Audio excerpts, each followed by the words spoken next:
ভারতের আসামে কংগ্রেসের প্রবীণ নেতা বিধুভূষণ দাস সম্প্রতি শ্রীভূমি জেলার এক অনুষ্ঠানে বাংলাদেশের জাতীয় সঙ্গীত গেয়ে শোনান তিনি। 19 সেকেন্ডের এই ভিডিও ছড়িয়ে পড়েছে সামাজিক যোগাযোগ মাধ্যমে। এটিকে লুফে নিয়েছে ক্ষমতাসীন বিজেপি নেতাকর্মীরা, বানিয়েছে রাজনীতির হাতিয়ার।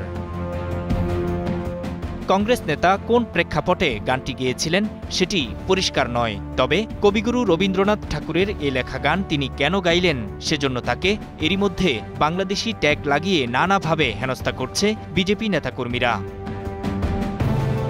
এতে এক ধাপ এগিয়ে স্বয়ং আসামের মুখ্যমন্ত্রী হেমন্ত বিশ্ব শর্মা। এরই মধ্যে তিনি কংগ্রেস নেতাদের বিরুদ্ধে সরাসরি মামলা করার নির্দেশ দিয়েছেন পুলিশকে। 2 days ago, দুদিন আগে কংগ্রেসের সভায় বাংলাদেশের জাতীয় সঙ্গীত গাওয়া হয়েছে।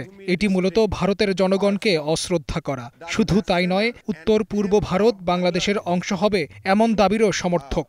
আমি পুলিশকে নির্দেশ দিচ্ছি যাতে কংগ্রেসের জেলা পর্যায়ের নেতাদের বিরুদ্ধে মামলা করা হয় এবং আইন অনুযায়ী ব্যবস্থা নেওয়া হয়।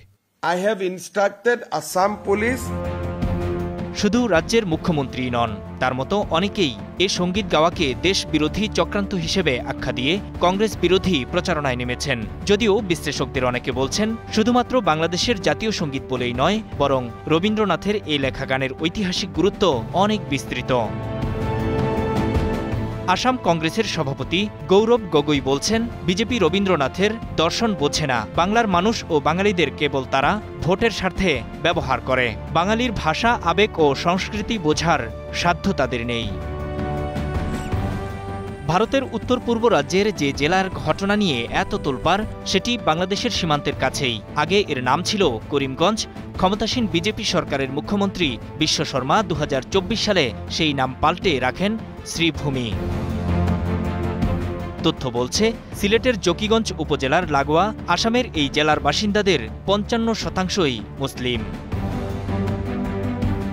নূর মোহাম্মদ, স্টার নিউজ।